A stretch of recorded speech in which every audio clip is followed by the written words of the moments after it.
You guys need to pretend like we have a much, much larger crowd.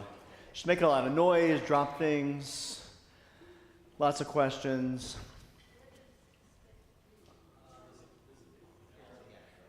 Okay, thank you. All right.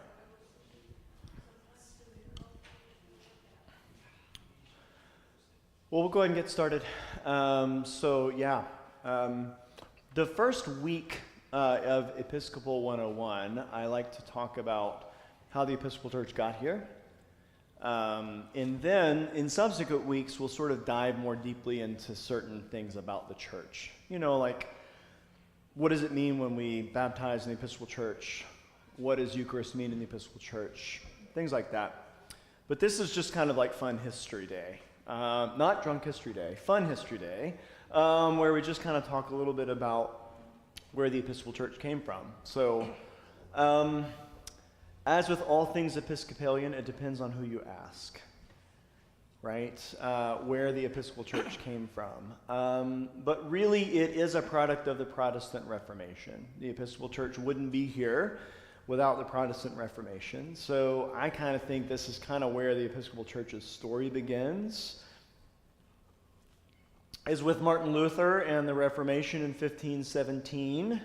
If you may remember from school many decades ago, that the issue that was going on here was too complicated to talk about in just a few minutes, but more or less it had to do with abuses in the Catholic Church, abuses of power, leading to a lot of popular discontentment among certain people in certain places, which it happened in Germany for a reason, because of the arrangement of Germany and all of this stuff. But it happened with this guy, right? Martin Luther was an Augustinian monk.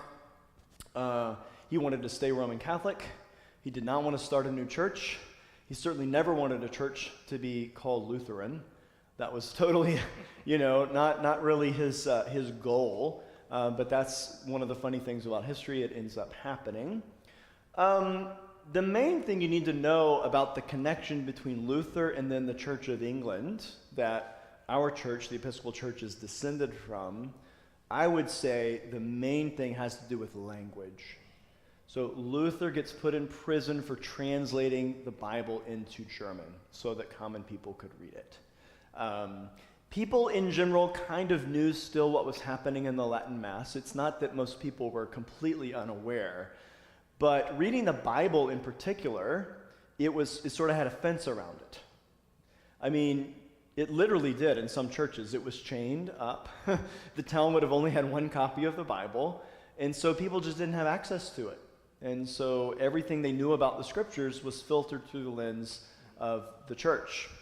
So Luther wanted to change that. He wanted to make the Bible available in the language of the people. So this guy then picks up on a lot of these things happening in Germany and in other places. His name is Thomas Cranmer. He wrote the first book of Common Prayer, so that's this book right here we're going to be talking about in just a few minutes, right there in front of you in the pew. He didn't write that particular version. No, he didn't write this particular version, that's right. But the first one was published in 1549. So just 30 years after the quote-unquote start of the Protestant Reformation, Cranmer in England had published a copy of the Liturgy and the Prayers in English. This was a big deal. So it was a big deal everywhere. People like to say that the Church of England starts because of a divorce. It's kind of true and kind of not true at the same time. But it is true that we get pretty quickly to this guy and to the idea that we're now going to have liturgies in English in England. But it gets kind of confusing, right? Because this goes back and forth in English history. So you have Roman Catholic, then in 1509 you have the Church of England, then England has to go back to Catholicism for just a brief period. But keep in mind that what that means is it's not just we go back to Catholicism. It means people have started to gravitate toward this new way of worship that has the liturgy in their own language. And all of a sudden it's back in Latin. They've gotten used to the idea that the Bible could actually be in a language they could understand, then it goes back to Latin. Plus just the violence as well, turmoil of this time also. So then you get to Elizabeth I, and there is what is called an establishment at that point. Things start to settle down. Elizabeth tries to quiet all the different factions. Because what happens with the Reformation is, the proverbial toothpaste is out of the tube, and you can't put it back in. So it's kind of like once these norms have been broken, there's no going back. And so, people culturally have already started to adjust and get used to a different thing, a different set of norms and circumstances. So that starts to happen. There are arguments within the Church of England about people who want bishops and people who don't want bishops.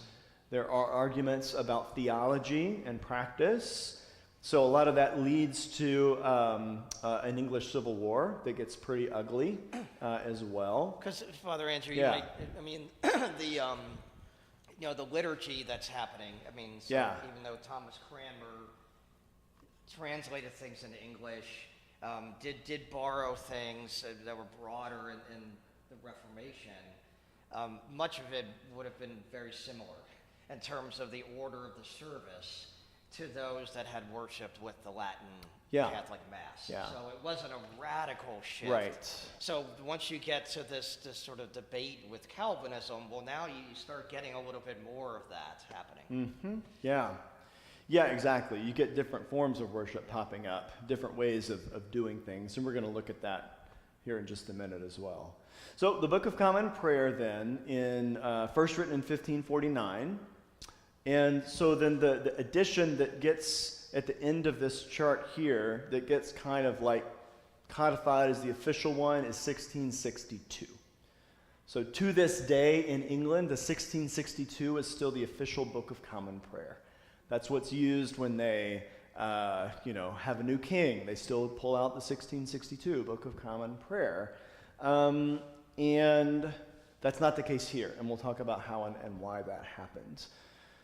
But you can see this is the full title of the Book of Common Prayer, the original, and administration of the sacraments, and other rites and ceremonies of the Church, according to the use of the Church of England, together with the Psalter or Psalms of David, pointed as they are to be sung or said in churches, and the form and manner of making, ordaining, and consecrating of bishops, priests, and deacons. Whew. So this book was meant to put together a lot of the whole library of Catholicism, and he condenses it and puts it all into one book. And so it becomes really handy, right? Now you can print this. People can have it in the pews in the churches, and they can learn as they're being worshiping. So there's something around the same time that all of this is happening called the Articles of Religion, the 39 Articles.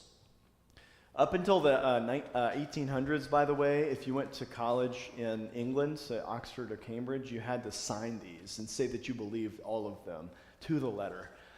It was, And if you're ever curious, we have... They're in the back. Again, in our prayer book. Yeah. In the back, in page 867, so if you want to read through them. Yeah. If you got a spare time. They are there for our... That's right. Historical record.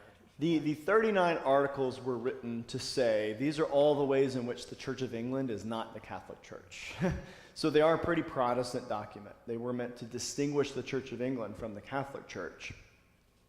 But this is one that really is important when we think about our own worshiping tradition in the Episcopal Church. Cranmer writes, "It is a thing plainly repugnant to the Word of God and the custom of the primitive Church to have public prayer in the church or to minister the sacraments in a tongue not understanded of the people." So, basic principle, people need to understand what's happening in worship. People need to understand what's happening in worship. So I would say of the many, many things that we carried over from the Church of England into the Episcopal Church, this is probably the most important, is what we now call contextual theology. So the idea that our theology, our prayers, our worship, people need to understand what's happening. That's like a baseline belief on our part. It's also why the Book of Common Prayer has been translated into many, many different languages. Because as Church of England missionaries spread out throughout the world, they wanted people to understand what was being said. So Book of Common Prayer is in Haitian Creole. It's in some of the languages of India. It's been translated into Arabic. It's been translated all over the world. So the Episcopal Church has its genesis and its origin in periods of strife and war. And because of that, the Episcopal Church, I think, tries to strive for a peaceful resolution to disagreements. And so we have tried over the course of our history to do that, to listen to the Spirit, to be both a church that is traditional and also progressive at the same time, and to say we don't have to choose one or the other. Now, the American Book of Common Prayer is in its 4th edition at this point. What happens, backing up for a moment, there's this thing called the American Revolution, right? We have these colonies over here. Some of those colonies are Church of England colonies. In some of those colonies, like Virginia, the Church of England is the official state religion. And in others, it's around, right? So we fight the revolution, we overthrow British rule, we now have all of these Church of England churches in the United States of America. We can't call them Church of England churches anymore. And we don't like the fact that the original prayer book had prayers for the king. Yes. So that doesn't quite fit at this point either. That's right. It prays specifically, as we still do in our tradition. We pray for the president. They prayed for King George III. And so now these new Americans don't want to pray for King George III anymore in their public liturgy. So they have to issue their own Book of Common Prayer. And you'll see it's basically more or less the exact same, except according to the use of the Church of England becomes according to the use of the Protestant Episcopal Church in the United States of America. So that's the first name of the Episcopal Church. Protestant, not Catholic. Episcopal, meaning a church that uses bishops. And that might not seem like a very big deal to us now, but it was a huge deal back then. Presbyterians fought the Civil War in England over the fact of bishops. So Presbyterians did not want bishops. Presbyter is a word that means elder. They wanted elders instead. We said we want bishops. We like that setup. We like the way that works. So we continue to call ourselves Episcopal because we use bishops. And then there were revisions over the subsequent years. So 1892 was a big overhaul of the 1789 book, which was basically the 1662 book, just changed very slightly. And then the 1928 was a big overhaul of the 1892. And then the 79 was a huge, there's a really big difference between 28 and 79. So there are folks who grew up in the 1928 book still around. They will refer to the 1979 as the new prayer book. The new book. The new book. Even though it is now, it's 1 year younger than I am, so it's usually easy for me to remember. It's 46 years old, this book. Yeah. The Book of Common Prayer 79. Also, if you look, there was about 50 years between 28 and 79. We're about 50 years later now. And so the question has been coming up about whether or not it's time to do a new prayer book. And I'll come back to that in a minute. Okay.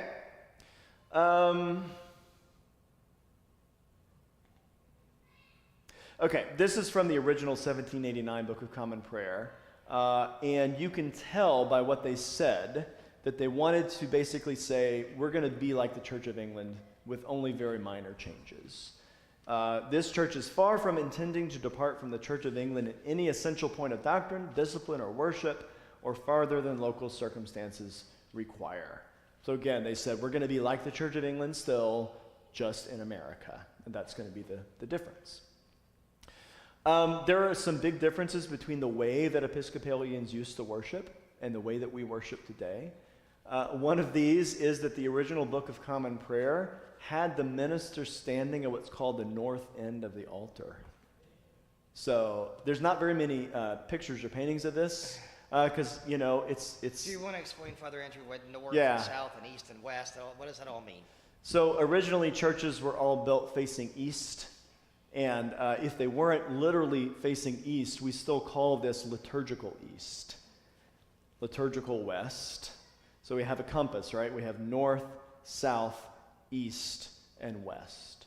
So the west end of a church is usually the end that you enter from. The east end always faces the altar, crucifix, etc.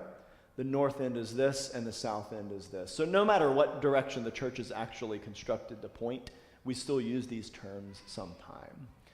So the north end was a super, super Protestant way of celebrating what was then called the Lord's Supper, because the Episcopal Church was pretty Protestant originally.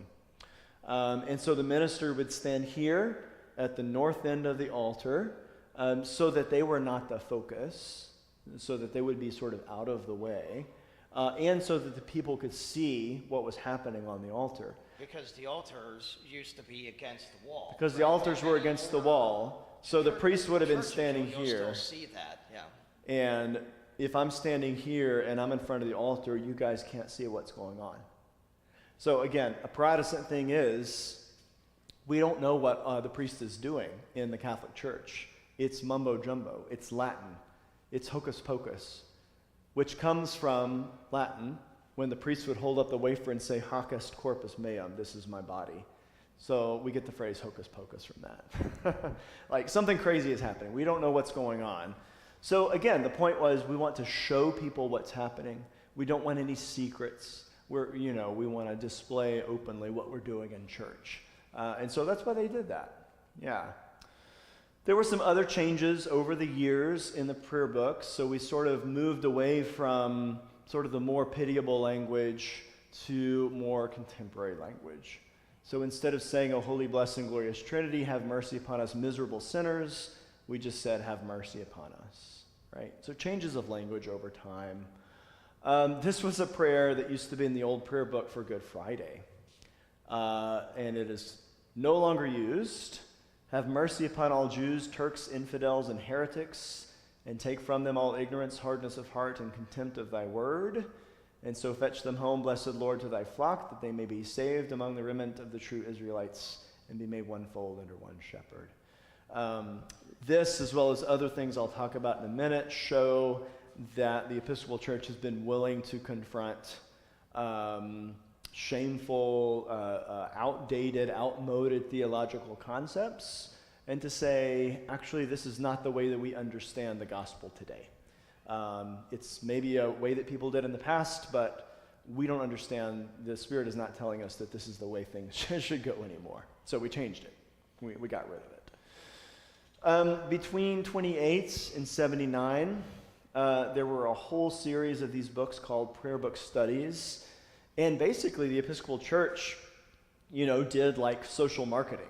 So they offered these prayer book studies, they published them, and they would have churches, let's just say that All Saints was one of them. I don't think it was, but they would sort of come in and say, "You guys get to try out the new form of the Eucharist this week." I think they did. They did, yeah. I remember hearing references to the Zebra book. The Zebra book, yes. Which is black and white. And yeah. In our library, haven't looked recently, but we used to have some copies of these. Okay, yeah. So if you wander in there Yeah. at the time and look on the shelves, you may encounter some of these if you're curious. Yeah, so the priest would do these new liturgies and then sit down in a focus group and say, "What did you like? What did you not like? What don't you understand about this?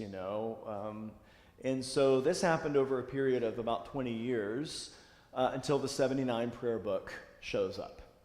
Again, this is the prayer book now that we have and that we've had for almost 50 years. And it did make some significant changes between 28 and 79. Part of the reason for those changes was that in the 1950s and 1960s, there was a worldwide Christian sort of revolution of liturgy and the way that we understand our public worship. So for the Catholics, that was Vatican II, 1962 to 1965. And that was huge, right? Because Catholics moved away from the Latin Mass and said you can now say Mass in the language of the people. which is exactly what Thomas Cranmer had said all those years before. So you can imagine, I know Dave grew up Catholic, he can talk more to this, but you can imagine there were people who thought this is really no longer Mass anymore, right? Yeah. Right. That I it mean, just, some of the, I grew up, of course, post yeah, Vatican II, but yes, but for those, the older, for me, when I was a kid, the older folks, yeah, I think it was a bit of a shift for them. yeah. I mean, it would seem they weren't so sure about this. We're not so sure about it, yeah. So, but there were other things happening, and so there were a lot of cross-denominational conversations that were happening during this time, and so the Episcopal Church was part of this sort of worldwide revolution in understanding what we do in church, what we do with our public worship, our liturgies. So one of the biggest changes in the 79 prayer book was that now baptism is presented as a full membership in the body of Christ. And it was restored as a public service of holy baptism. So 28 prayer book, and even going back to England, baptism was private. So the church would usually, people would come up like on a Saturday to the church. It would be just the family. They would do the baptism, you know.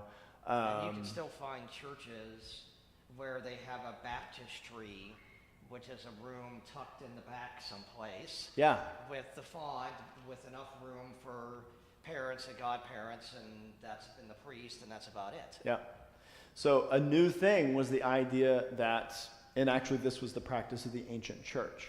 It's like, let's go back to the practice of the ancient church, which is to have baptism front and center, as visible as possible in a Sunday morning worship service, so everybody can see and participate in it together. So that was a big shift. The other shift that happens when I say full membership, we said, if you're baptized but not confirmed, you can still receive communion in the Episcopal Church. Before that, you had to actually have gone through confirmation class already before you could receive communion. So that means people were like my late wife, who Yeah. was 13 before she ever received communion. Yep. Because the Episcopal Church, unlike the Catholic Church, didn't have like a first communion rite. So yeah, you just couldn't have communion until you were confirmed. And so the idea was that baptism, even if you're baptized as an infant, you are fully a member of the body of Christ in every way. And so nothing that baptized members of the church do is forbidden to you. And so, of course, to this day, here we have some very small children, infants, who receive communion. The Episcopal Church kind of leaves it up to the parents to decide how they want to handle that. But they can receive communion as well. So another big shift was that Holy Eucharist becomes the normative Sunday service. So let me back up for a second, too. Do I have a laser pointer? I do, but it doesn't show up on the TV screen for some reason. Yeah, that's weird. Not quite. Anyway, all of these fancy vestments, you would not have seen this in the Church of England until the mid-19th century. And even then, initially, wearing vestments like this, there's one time in English history where it actually could get you thrown in jail. Again, the Church of England tended to be very Protestant and plain and simple. And so another thing that happens in this transition to the new prayer book is that the vestments that the priest and the deacons wear are more Catholic looking. Okay, so things start to look different in the churches as well. Okay, so Holy Eucharist becomes what we do every single Sunday in the 79 prayer book. It was not this way in the 28 prayer book.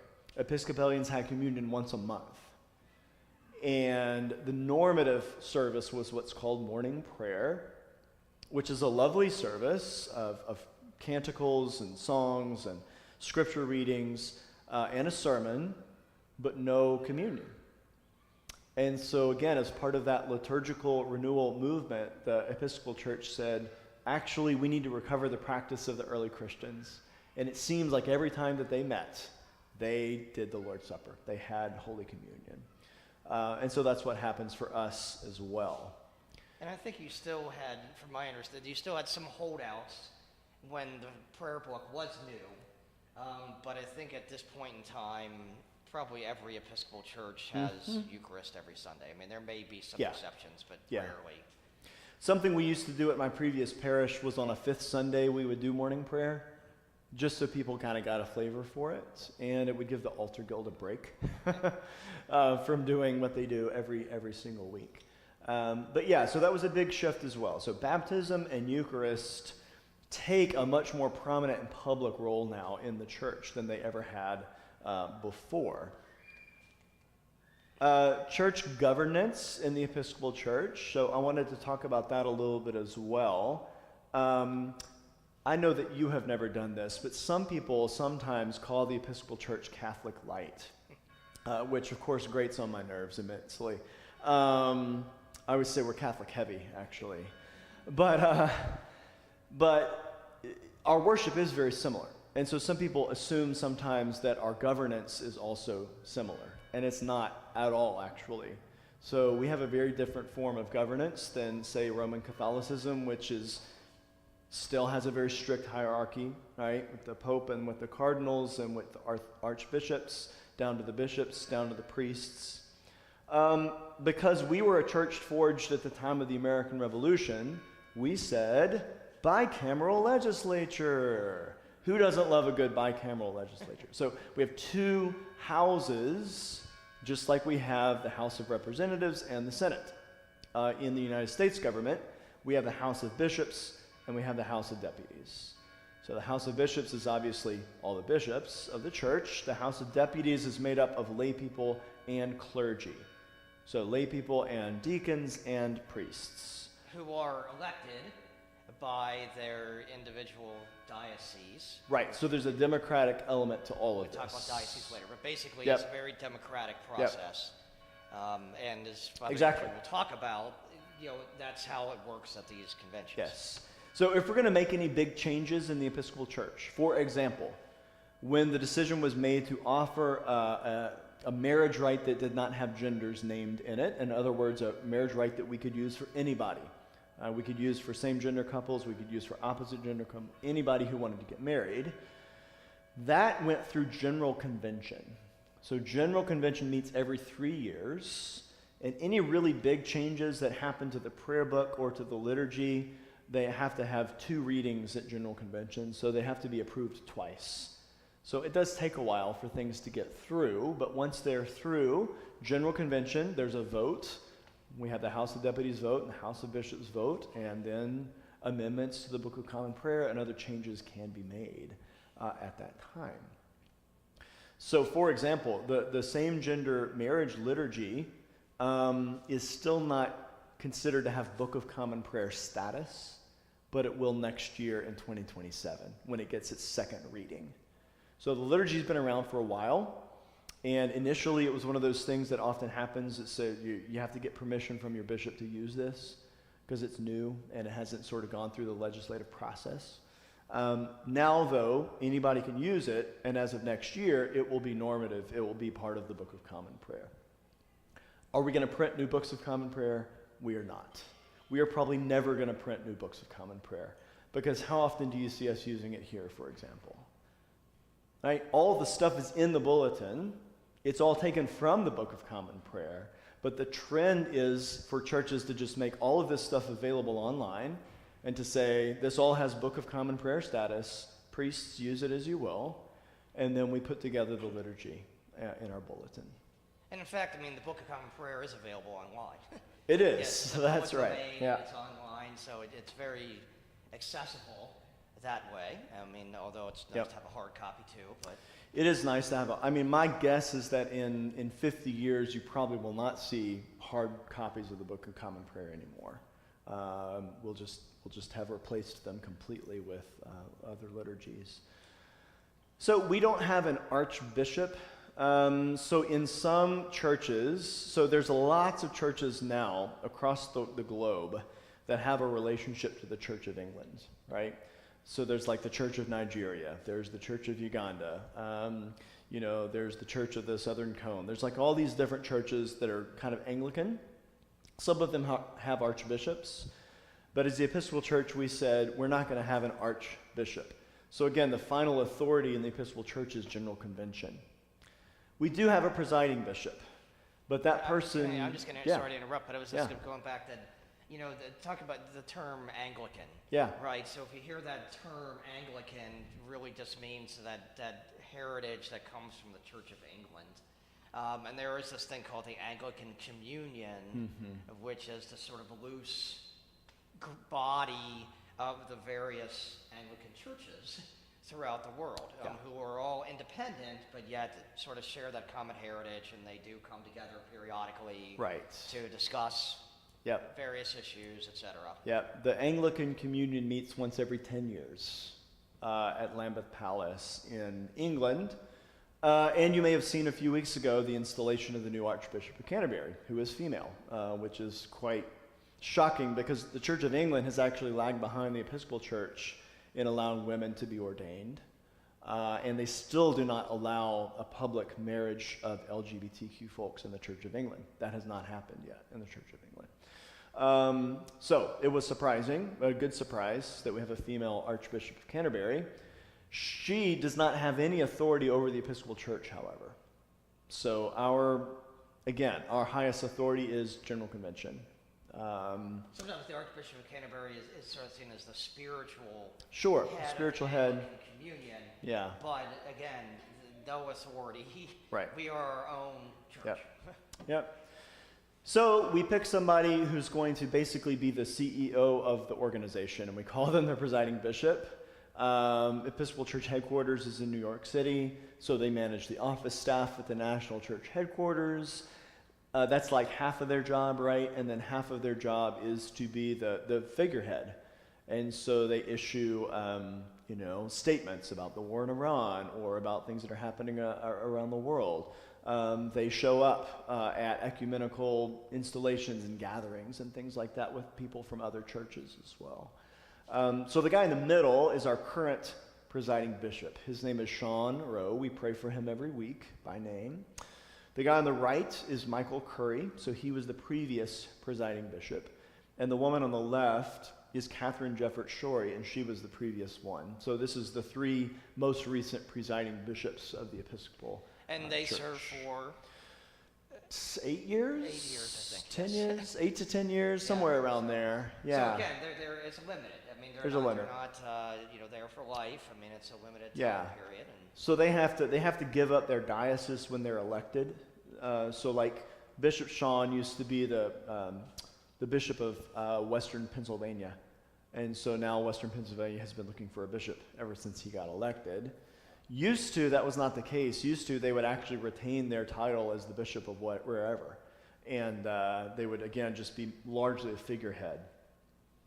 But Bishop Sean was chosen because of a desire, it seemed like, emerging from the General Convention and the House of Bishops to kind of clean house in the national church structure. So he's had to do some difficult work as sort of a management person. He's had to reduce staff in some cases, and so it's been a challenging time for him. But I've loved what I have seen of his public statements about what's happening around the world and what's happening you have shared here. some of those with us. I have, yeah. Yeah, exactly. Okay, so we're in a diocese, the Diocese of Michigan.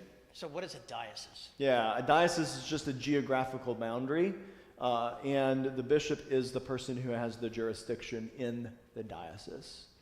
So Catholics also have dioceses. They have more of them generally because they have more churches.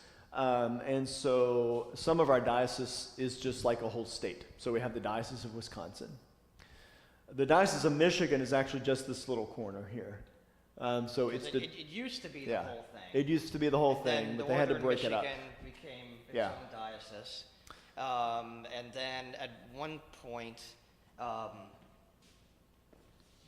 western part of the state became a diocese. So there was the Diocese of Western Michigan, and then Michigan was left on the eastern side. Yeah. And then about 30 years ago or so, the Diocese of Eastern Michigan was formed. So this sort of corner. These two, Eastern and Western, have since merged to become a single diocese again. So sometimes people wonder, like, why is it diocese? Why do we call the Diocese of Southeast Michigan? Right. Well, we just retain Yeah. the original name as other parts got carved away, Yeah, then exactly. we retained the original name. Yeah. So yeah, the Diocese of Michigan has its headquarters in Detroit at the Cathedral Church of St. Paul, which is on Woodward Avenue. And we have one bishop, Bishop Bonnie Perry, and she is the authority then for the whole diocese. So in many real respects, she is my boss, right? She's the person to whom I report as a priest. Bishops can issue discipline for priests who get in trouble or saying weird stuff or behaving badly or whatever the case might be. But the bishop is meant to be the pastor to the pastors. So Bishop Bonnie, since my short time here, but I think she's wonderful, and she has been a pastor to me and to others that I can see as well. And that's what the role of a bishop is. Bishops also come around and they do confirmations. And we'll talk more about confirmation in a few weeks, but that's another role that the bishop plays. And then the bishop also, like the presiding bishop, who says things maybe about sort of the wider world, the Bishop of Michigan says stuff about what's happening here in our diocese. And so last month or 2 months ago, she called a press conference to talk about the possibility of increasing ICE enforcement and presence in Michigan, for example. And so one of the points then of a bishop is to sort of comment on how the world and the church intersect, and what our role and our responsibility is as Christians in the world. Bishops ordain priests and deacons and other bishops. Yeah. And in fact, one of the things that we have in the Episcopal Church, you may hear people talk about, is sort of this apostolic succession, as it's known, which is sort of this belief that are the lineage of our bishops and so forth can be traced back to the apostles. Yeah. Right, so that bishops ordain other bishops, so that we have this sort of succession down the line. And that was a very important thing when the Episcopal Church was founded after the American Revolution, right. Because they had to have their own bishop. So Samuel Seabury, who was the first Episcopal bishop in the United States. Who you might remember from Hamilton. They sent him to Scotland. Yeah. There was an Episcopal Church of Scotland, and they agreed, okay, we'll ordain this guy, bishop, and then he could come back to America and ordain a priest and deacon and right. so forth. So as you might imagine, the English bishops weren't keen on ordaining new American bishops at the time. There was a little bit of conflict there. Yeah.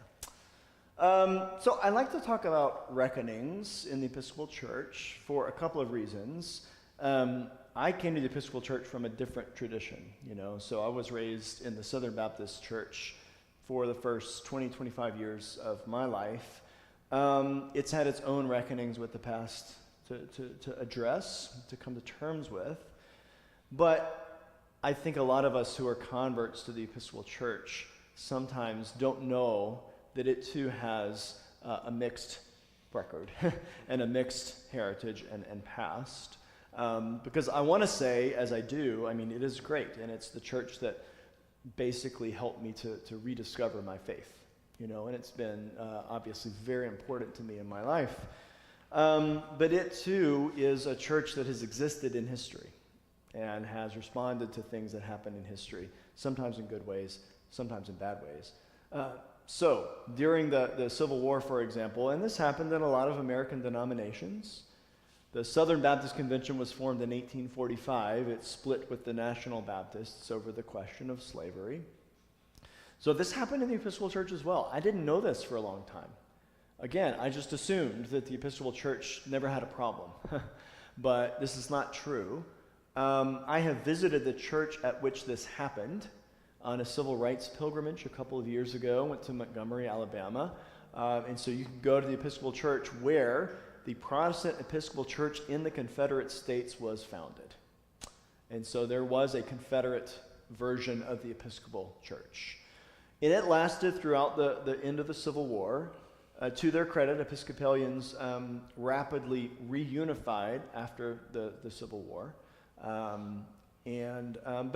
there were some ugly things in association with that. This is from the actual proceedings of the formation of the Protestant Episcopal Church of the Confederate States. They wrote that Southerners had previously been hindered by the pressure of abolitionism. Now we have thrown off from us that hateful and infidel pestilence. Freed from the hateful and infidel pestilence of people wanting to abolish slavery, the Southern bishops then committed themselves to the God-given institution of slavery. So this is a thing that really happened in the Episcopal Church. Slaves were declared a sacred trust committed to us as a people, while under this tutelage, God freely gives to us their labor, but expects us to give back to them religious and moral instruction. This was common rhetoric at the time. It's extremely disturbing. But it's the notion that God had given white people the care, quote unquote, of African Americans, that they would work for white people, but white people would enlighten their minds and their souls through the gospel in return. And so this was a portion of the Episcopal Church, most famously expressed in the life of Bishop Leonidas Polk, who had a lot of influence in my home state in Louisiana. So there's an army base there named Fort Polk, named for him.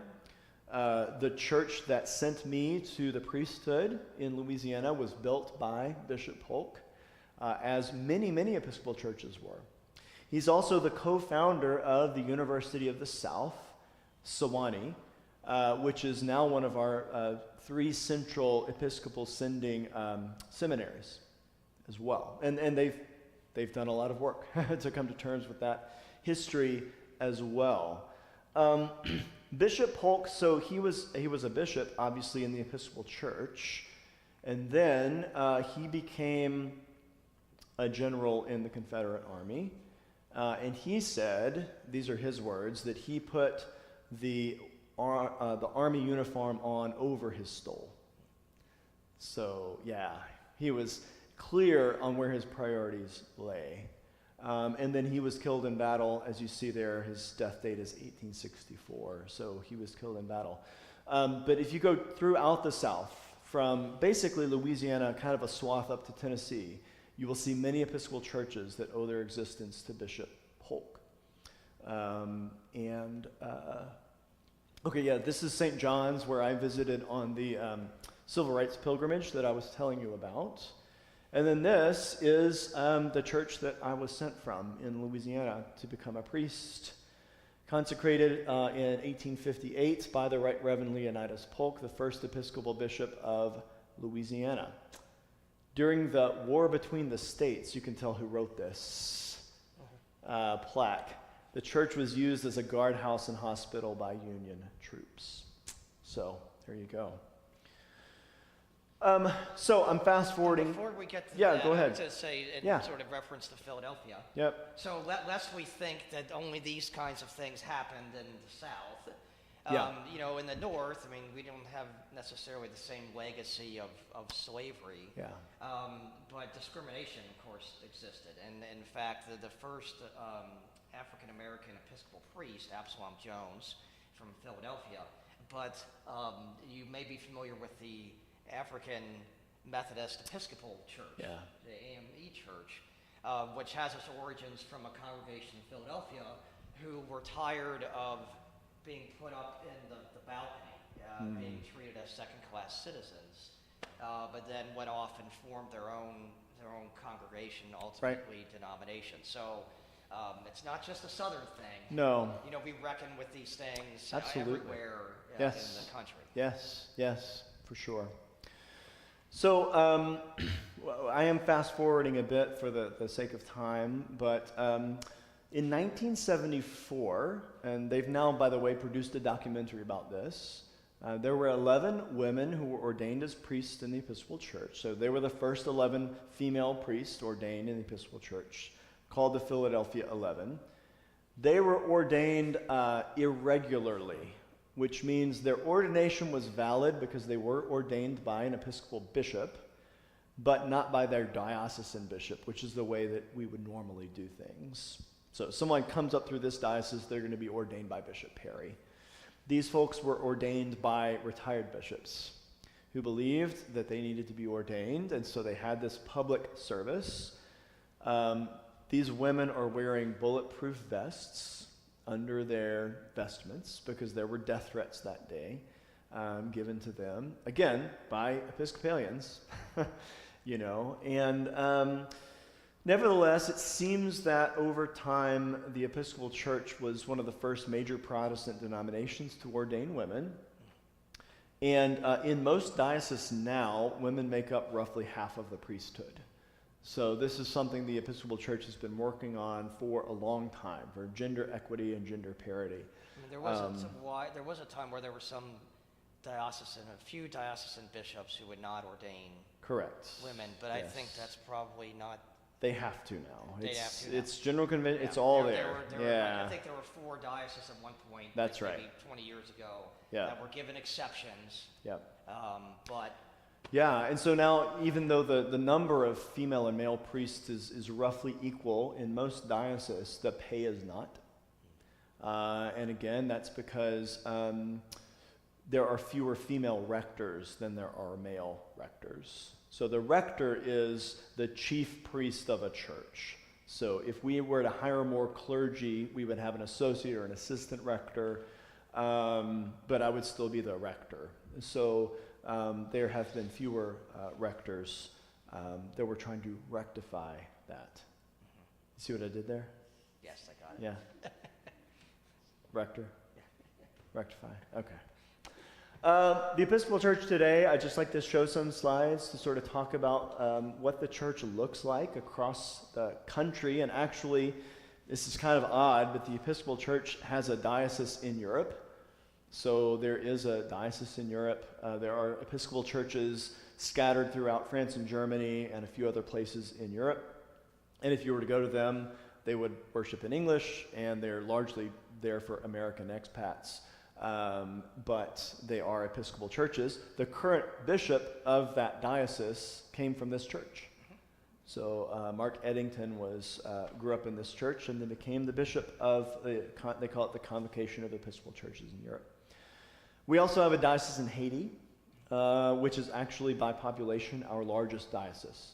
So the largest diocese in the Episcopal Church is Haiti. Here in the States, it's the Diocese of Texas. But overall, it's the Diocese of Haiti. And then we have a smattering of other dioceses as well. We have some Episcopal churches in Mexico and Central America also. Some in South America. Yes. A few. Yep. So the Episcopal Church today can look like this, which is extremely high church, Anglo-Catholic, Eucharistic adoration, crucifixes, stone walls. It can also look like this, extremely Protestant. Somebody doing a North End celebration, of communion.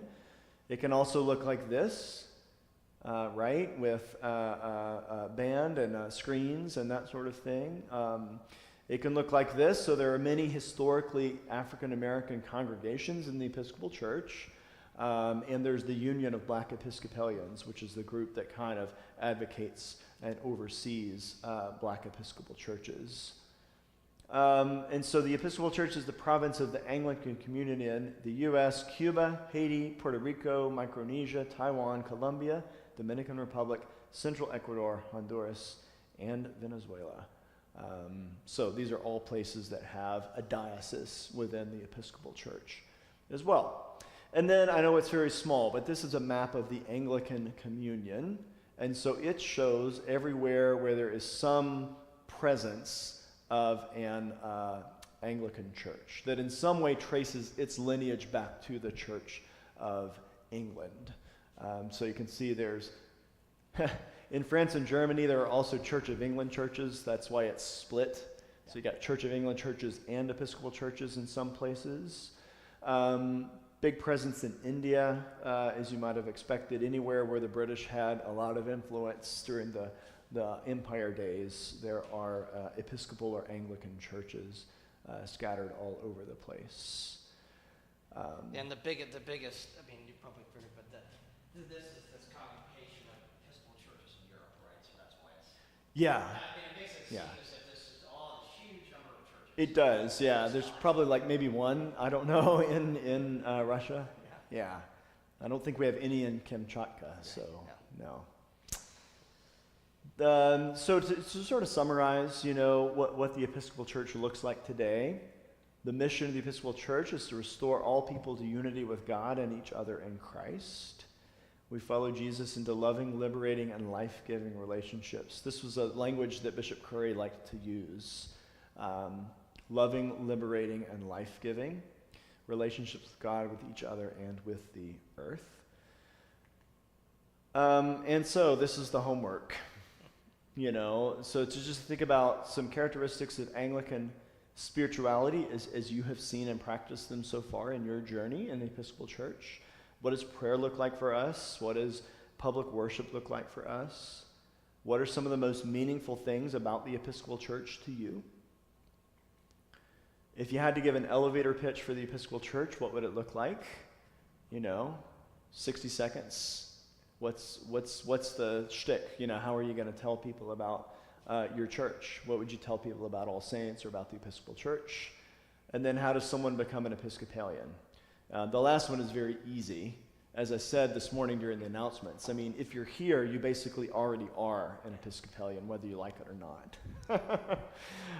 And then there's more formal ways that we can sort of establish that relationship. But I always point that out because it's different from identifying with a church like the Roman Catholic Church. When we confirm people, for example, we're not really making them Episcopalian.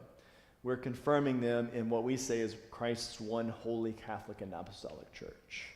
So we see ourselves as an expression of worldwide Catholic Christianity. And Catholic with a little c as in universal. Universal. Yeah. Whatever the church has always said and taught and done, we try to align ourselves with that most sort of central strand of Christian thought and worship and practice throughout the centuries.